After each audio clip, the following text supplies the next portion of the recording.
June 12, 1944, Normandy, France, just before dawn. The hedgerow breathes. Wet leaves press against American steel helmets as a thin mist curls low over the sunken lane. Somewhere ahead, a German sentry shifts his weight. Leather creaks. A cigarette flares, then dies. You can smell cordite from yesterday's fighting, mixed with crushed grass and cow manure. The war is close enough to taste. Private First Class William Red Haskins, 2nd Battalion, 116th Infantry Regiment, grips his weapon tighter than his own pulse. It isn't a rifle. No long barrel, no delicate rear sight. What he holds is squat, blunt, almost ugly. A Winchester Model 1987 trench shotgun, pump action, loaded with 5 rounds of 00 buckshot. A heat shield runs along the barrel, a bayonet lug beneath it. At this range, 20 feet maybe, nothing else in the American arsenal hits harder or faster. Red exhales through his nose. He's been told not to fire unless he has to. The hedgerow fighting is chaos. 10 yards of visibility if you're lucky. Germans melt out of the green like ghosts. But if they rush, if they're right there... A shadow snaps into motion. Red doesn't aim, he points. The shotgun roars. The sound is not like a rifle crack, it's a tearing boom, a brutal concussion that seems to rip the morning apart. Leaves explode, dirt sprays. The German sentry is knocked backward as if struck by a truck, his rifle flipping end over end into the brush. Red cycles the action by instinct. Ch-chunk! The spent shell ejecting in a wisp of smoke. Another round slides home. Silence follows, thick and stunned. Down the lane, a German corporal freezes. He's heard that sound before. Not here, earlier. Stories passed in whisper since the Americans landed. A weapon that didn't wound so much as erase. A gun that killed not one man, but many with a single pull of the trigger. A weapon meant for animals or executions. The corporal backs away without realizing it. This is the secret reason German soldiers feared American shotguns. Not because they were new, not because they were illegal, but because of what they did to the human body and what that did to morale in a war already stripping men of sleep, certainty, and nerve. The fear did not begin in Normandy. It had a memory. As Red's platoon edges forward, Sergeant Thomas Kelleher raises a fist. He knows the value of the shotgun here. Rifles are precise, submachine guns spray, but the shotgun dominates enclosed broken terrain, trenches, bunkers, forest paths, farmhouses. One pull of the trigger sends 9.33 caliber lead pellets outward in a widening cone. At close range, they strike almost simultaneously, tearing through web gear, ribs, and muscle. There is no time to react, no chance to duck. German soldiers called it die amerikanische Schrotflinte. Some called it worse. The hatred for the weapon ran so deep that it had precedent. In 1918, during the last months of the First World War, Germany formally protested the American use of shotguns, claiming they caused unnecessary suffering. The U.S. Army replied bluntly, the weapons were legal, effective, and would continue to be used. Any German soldier caught executing an American for carrying one would be treated the same way. That protest never faded from German military memory. By 1944, many Wehrmacht and Waffen-SS units entering Normandy had heard the old stories from fathers, uncles, instructors. If you hear the pump, get down. If you see the shotgun, don't charge. Because charging was how Germans fought. Stoßtrupp tactics, fast movement, aggressive assaults, grenades and MP40s at close range. It worked against rifles, it worked against hesitation. It did not work against buckshot. Inside the hedgerow, Red feels his hand steady. The shotgun is heavy, but honest. There's no delicate calculation here, no windage, no prayer, just distance and decision. He knows that if a German bursts through the leaves, he can end the fight in less than a second. That knowledge changes how a man moves, and it changes how the enemy moves too. A few yards away, a German squad leader listens to the distant echo of a shotgun blast. He doesn't know where it came from, only that it was close. His men glance at him, waiting for the order to push forward. He hesitates. That hesitation, measured in heartbeats, is deadly in Normandy. American commanders didn't issue shotguns widely. Ammunition was bulky, range was limited. But where they were issued, to scouts, pointmen, engineers, military police, they reshaped the fight. Germans began probing more cautiously. Grenades were thrown earlier. Assaults stalled. In some units, men refused to enter tight hedgerows without machine gun support if they suspected Americans with shotguns were ahead. Fear spreads faster than bullets. Red steps over the fallen sentry, the smell of burned powder still hanging in the air.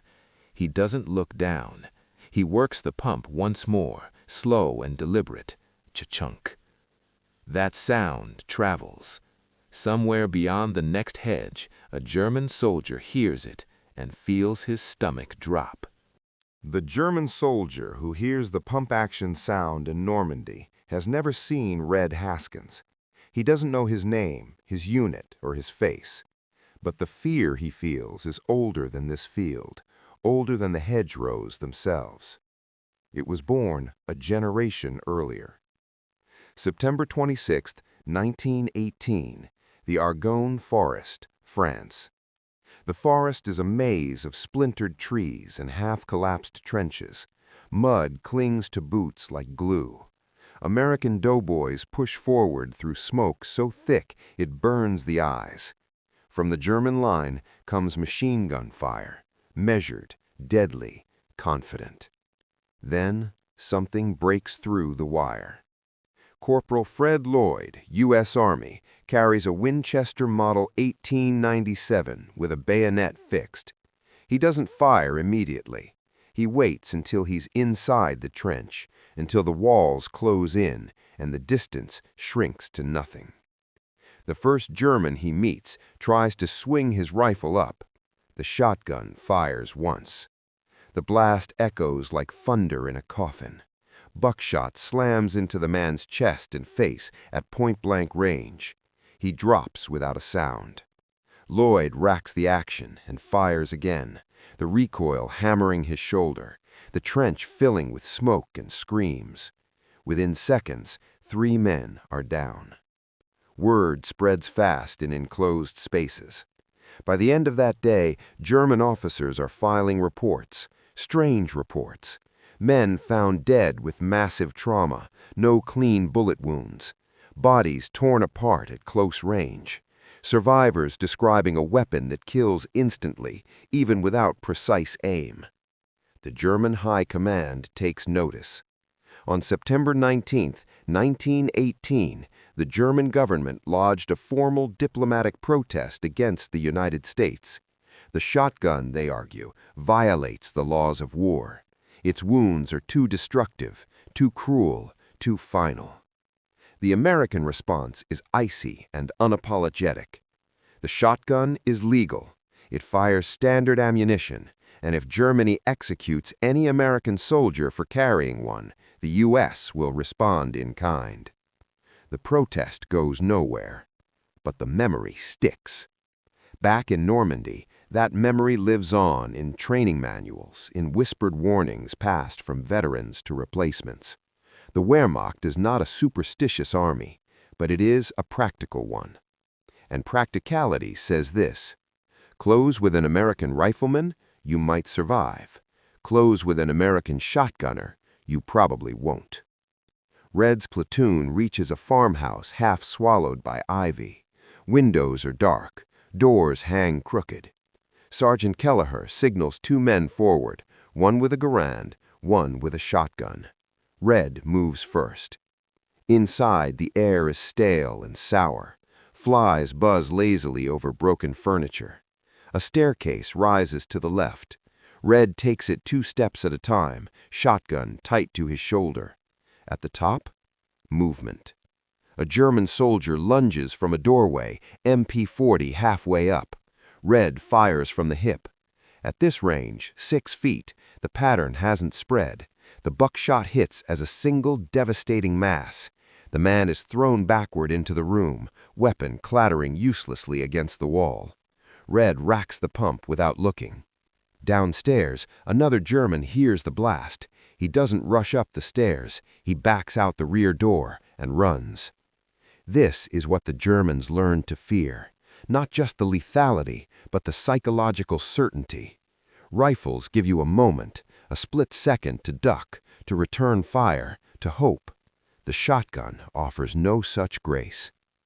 German field reports from Normandy would later mention heavy American close combat weapons, causing unusual reluctance to advance in tight terrain. They rarely named the shotgun directly. Soldiers didn't like to put it on paper. Saying its name felt like inviting it closer. And the sound, always, the sound. Veterans described it as unmistakable, a low, booming roar instead of a crack, followed by the metallic clack of the pump cycling. That sound meant the American was still alive, still moving, still ready to fire again. Some German units adapted. They began leading with grenades, tossing them blindly into hedgerows before advancing. Others avoided enclosed spaces altogether, preferring open ground where machine guns and rifles could dominate. But Normandy offered little open ground. The Americans knew this. Shotguns were issued selectively, often to point men, scouts, and engineers tasked with clearing obstacles. The ones most likely to meet the enemy first. The ones whose survival depended on ending a fight before it fully began. Red pauses at the top of the stairs, listening. His ears ring slightly. His heart hammers, but his hands are steady. Below, Sergeant Kelleher calls out softly, "Clear?" Red nods. "Clear." Outside, artillery thumps in the distance. The battle rolls on. But somewhere in a hedgerow just beyond the farmhouse, a German soldier waits longer than he should before moving forward. He is thinking about a weapon he has never seen. And that hesitation, learned in another war, carried into this one, will cost him. July 3rd, 1944, near Saint-Lô, Normandy. Rain turns the fields into sucking mud. The hedgerows loom like walls 8 feet high, packed with earth and roots hard as concrete. This is not the kind of terrain the German army was built for, not the sweeping advances of Poland or the open plains of Russia. Here, every fight is a knife fight. Lieutenant Erich Vogel, 352nd Infantry Division, crouches behind a hedge with 8 men. Their orders are simple. Counterattack, push the Americans back, retake the lane. Vogel has done this before. The doctrine is drilled into him. Aggression, speed, shock. Grenades first, then men with MP40s and rifles flooding in behind them. But Vogel hesitates. He heard it earlier, a booming report, close. Not artillery, not a rifle, something heavier. Followed by a sound he remembers from training stories, metal sliding, final, deliberate. A shotgun. He swallows and signals for a grenade. The grenade arcs over the hedge and detonates in a burst of dirt and leaves. Vogel shouts, and his men surge forward, boots slipping in the mud as they vault the hedge, and the world explodes. At 10 yards, 2 American shotguns fire almost together. Buckshot rips through the front rank. One German is spun sideways. Another collapses as if his legs have vanished. The rest falter, instinctively bunching, their momentum gone. That moment is fatal. Rifle fire joins in. An American BAR opens up, hammering the gap. Vogel throws himself flat, heart racing, his men scrambling back the way they came. The counterattack is over in less than 30 seconds. This is the quiet truth German officers learned the hard way. Their tactics worked against them when shotguns were present. Blitzkrieg, at its core, depends on closing the distance. Shock, speed, violence of action. Against bolt-action rifles, this often worked. Riflemen needed time to aim, to cycle bolts, to adjust. Against submachine guns, it was a contest of who fired first. Against a shotgun, there was no contest. Buckshot does not reward bravery, it punishes proximity. Each shell from a trench shotgun sends multiple projectiles downrange. At close distances, those pellets strike almost simultaneously, overwhelming the body's ability to react. Even near misses can wound through ricochets and fragmentation. In hedgerows and buildings, the spread becomes an invisible net. German medical officers began to notice a pattern. Casualties from close-range American fire were not just killed, they were incapacitated instantly. No wounded crawling back, no delayed deaths. Men went down and stayed down. That had consequences. Soldiers fight differently when they believe survival is possible. They fight cautiously when they believe it is not. Vogel gathers his remaining men and pulls back. He radios battalion with a vague report, strong enemy presence, heavy close-range fire. He does not say the word shotgun. He doesn't need to. His commander understands. By midsummer 1944, German units in Normandy are adapting in small, desperate ways. Assaults are preceded by heavier bombardments. Grenades are used in excess. Some units attempt to flush Americans out with smoke before advancing. But smoke cuts both ways. Inside the haze, the shotgun thrives. Private Red Haskins moves with a different unit now, attached temporarily to engineers clearing a sunken road. A knocked-out German half-track blocks the way. The engineers work quickly, exposed. Red stands guard, shotgun at the ready. From the tree line, movement. A German patrol probes forward cautiously. They do not charge. They do not shout. They creep, testing. Red waits. At 15 yards, the lead German raises his rifle. Red fires. The spread catches the man's center mass. He drops. The others dive for cover, firing wildly. Red cycles the pump, fires again into the brush. Leaves shred. A scream cuts off abruptly. The patrol withdraws. The engineers never stop working. This is another reason the Germans feared the shotgun. It protected momentum. American advances did not stall as easily when point men carried weapons that could instantly dominate close contact. The shotgun bought seconds. Seconds meant bridges secured, roads cleared, units moving forward instead of bogged down. German after-action reports begin to mention unusual American confidence in close terrain. They note that U.S. infantry seems willing, even eager, to push into hedgerows and buildings. That confidence is contagious. It also breeds resentment. Some German soldiers come to view the shotgun not as a tool of war, but a kind of moral offense, a weapon that denies the dignity of combat, that kills too easily, too brutally, without finesse. But war does not reward dignity. It rewards survival. And as summer drags on, the fear grows, not just of the weapon itself, but of the men who carry it. Americans who step forward instead of hanging back, who clear trenches and rooms without hesitation, who bring with them that unmistakable sound. Vogel hears it again one night, far off, carried by damp air. He flinches before he can stop himself. The sound has followed him across France. August 10th, 1944, near Mortagne, France. The American advance has stalled in the hills. German units launch a desperate counteroffensive, Operation Lüttich, throwing everything they have left into the fight. Panthers grind up narrow roads. Infantry follows close behind, nerves raw, ammunition low.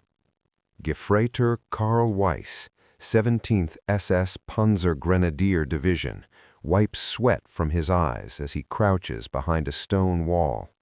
He has been fighting for weeks without rest. What frightens him most is not the tanks or the artillery, it's the rumors. Weiss heard them in the rear first, men coming back shaken, quiet, talking about Americans who carried trench guns, talking about entire squads wiped out in seconds inside barns and hedges, talking about wounds so bad medics turned away. Weiss doesn't believe everything he hears until he sees it. The order comes to advance. Weiss and his section sprint toward a farmhouse, hugging the wall. A grenade detonates near the door. They rush inside. The blast inside the room is deafening.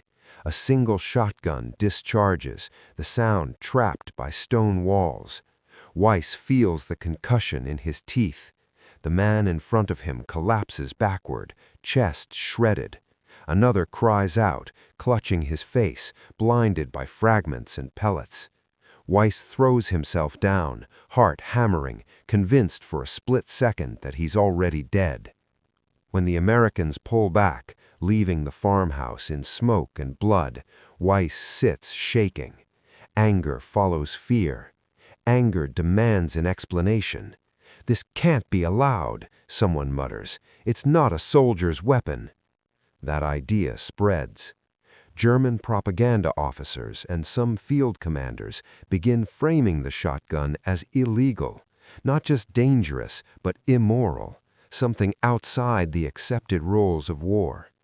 The argument is not new. It echoes the protest of 1918, but now it gains traction among exhausted troops desperate for a sense of righteousness.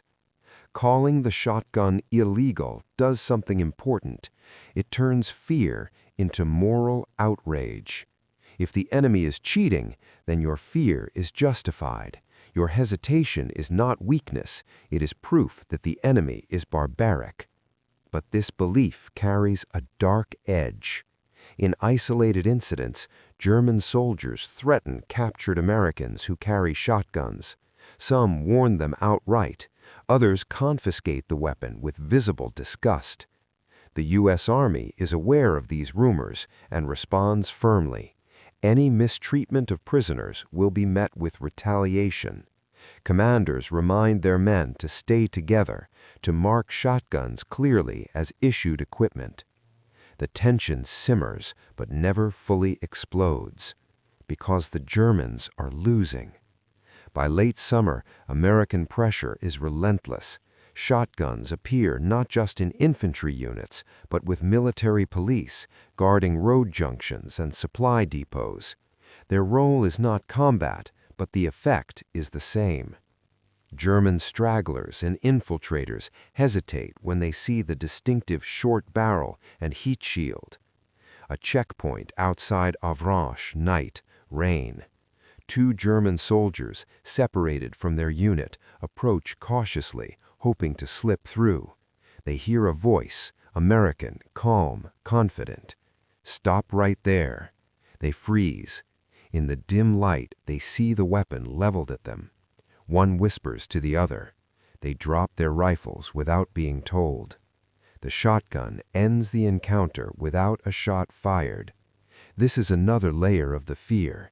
Anticipation, the knowledge that if you make the wrong move, there will be no warning shot, no near miss, just impact.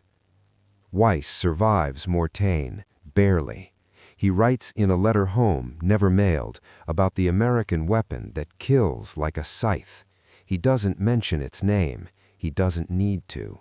Anyone who has heard the stories knows what he means. German command continues to issue denials. Officially, the shotgun is just another firearm. Unofficially, training emphasizes distance.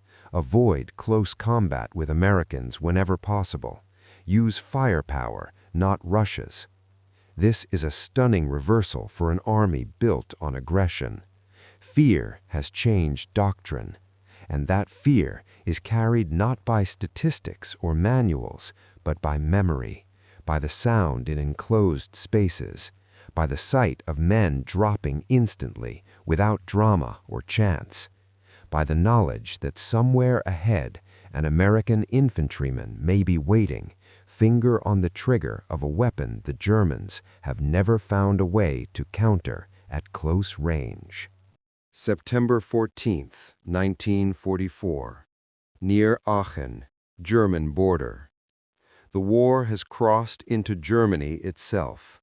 The villages here are older, heavier, stone walls, narrow staircases, cellars dug deep into earth that has seen centuries of fighting. For American infantry, every structure is a question mark.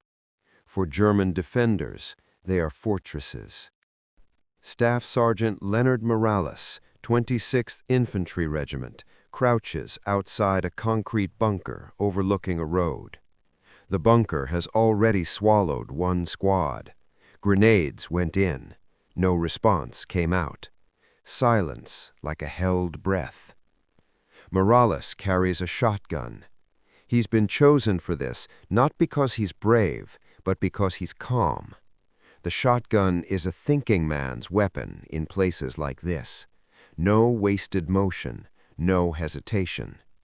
The charge blows the door inward. Dust and smoke pour out. Morales moves first.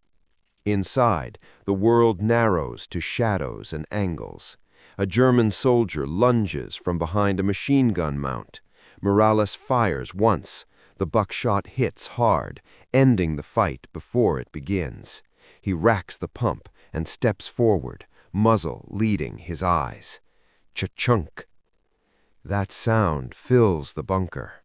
Two more Germans, deeper inside, drop their weapons and raise their hands without a word. They've heard it before. Urban and fortified fighting magnifies everything the Germans fear about shotguns. In trenches, the spread follows the line of the ditch. In bunkers, ricochets turn pellets into unpredictable killers. In stairwells and hallways, there is nowhere to dodge. German manuals emphasize interlocking fields of fire. Shotguns shatter those assumptions. They don't need precise angles or clear sight lines. They thrive on confusion. American units quickly learn this. Shotguns are rotated forward for clearing duties. First man in, last man out. The psychological effect compounds with every encounter. Germans begin abandoning forward positions more readily, pulling back before contact is made. Sometimes they leave weapons behind. Morales pauses in the bunker, listening. The smell of dust and blood mixes in his nose. He doesn't enjoy this work. No one does. But the shotgun gives him control in a place where control is rare. Outside, a captured German sergeant stares at the weapon slung over Morales' shoulder. He looks away, jaw tight. Later, during questioning, he admits it quietly. If we know you have those, we do not stay. The ruins of Aachen become a maze of shattered stone. Buildings collapse into themselves, creating pockets of darkness where fights erupt at arm's length. American riflemen struggle to maneuver.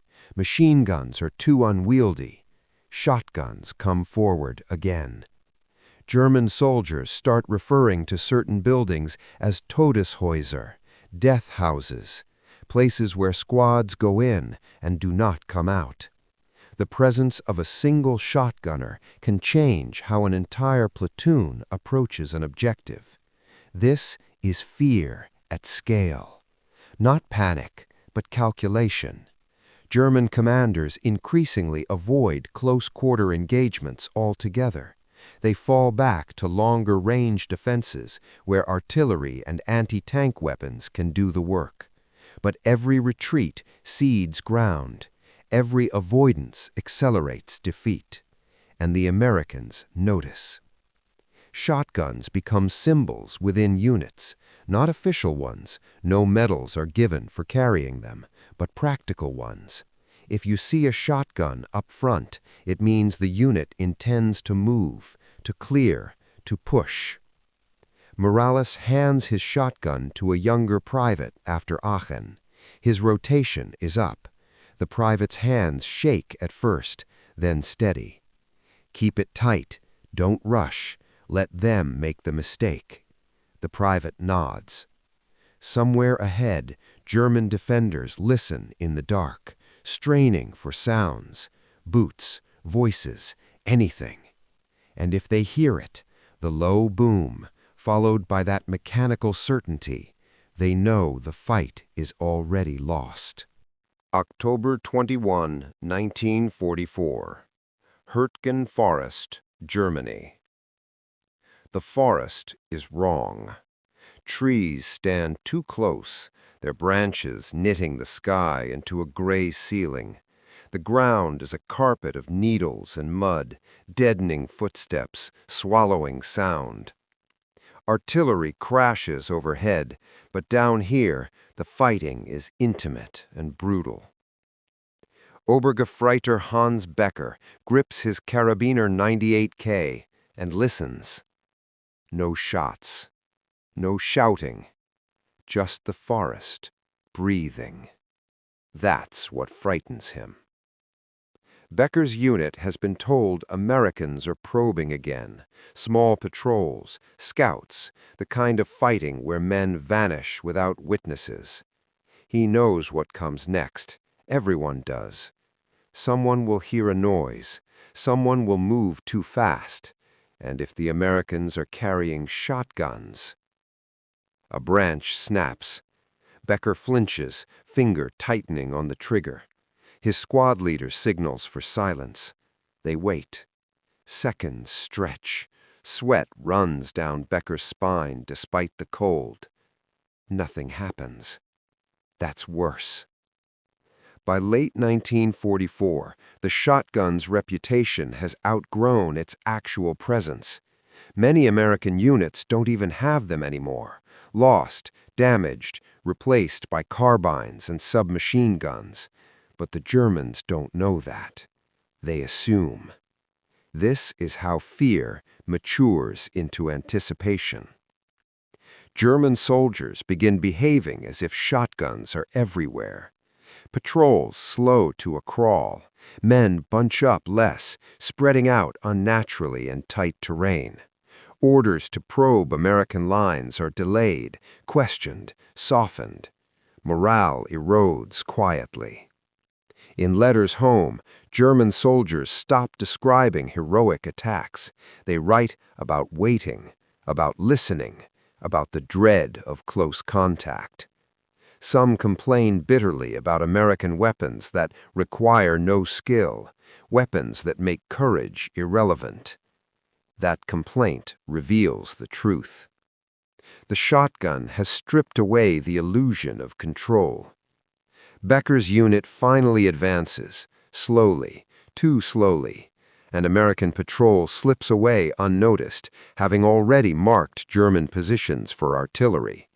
When the shells come down an hour later, Becker understands. Hesitation has consequences, and hesitation has become habit. American officers notice the change. German defenses feel brittle, strong on paper, weak in execution. Units pull back sooner. Counterattacks lack conviction. Prisoners are taken with increasing ease. A captain in the 28th Infantry Division notes in his journal that German troops seem reluctant to engage in woods or buildings without overwhelming support. He doesn't attribute it to one weapon, but his men do. They talk about it around foxholes and fires. how the Germans freeze when they hear the pump, how they hesitate at doorways, how sometimes they surrender without a shot. The shotgun doesn't just kill, it reshapes decision-making. Becker survives the Hurtgen forest, barely. By December, his unit is shattered, absorbed into another formation. He no longer rushes, no longer volunteers. When ordered forward, he moves because he must, not because he believes. The war has taken something from him that training cannot replace. Confidence. And confidence, once lost, is almost impossible to regain. April 7th, 1945, near the Weser River, Germany. The war is collapsing. German units surrender in clusters now, white cloths tied to rifles, helmets set carefully on the ground. American columns roll east through towns that no longer resist. The soundscape has changed. Fewer gunshots, more engines, more voices calling out in English. Private First Class Red Haskins hasn't fired his shotgun in days. He still carries it. As his platoon approaches a small factory complex, a lone German soldier steps out from behind a doorway. He is young, barely more than a boy. His hands are already raised. His eyes go not to Red's face, but to the weapon. The shotgun ends the encounter without bloodshed. That, in the end, is the final irony. The weapon the Germans feared often prevented fights from happening at all. Its reputation traveled faster than its pellets. By 1945, many German soldiers surrendered at the mere sight of it. The fear had become legend.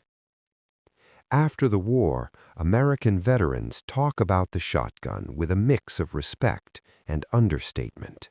It wasn't glamorous, it didn't win medals, but it worked. It gave infantrymen confidence in places where confidence was survival.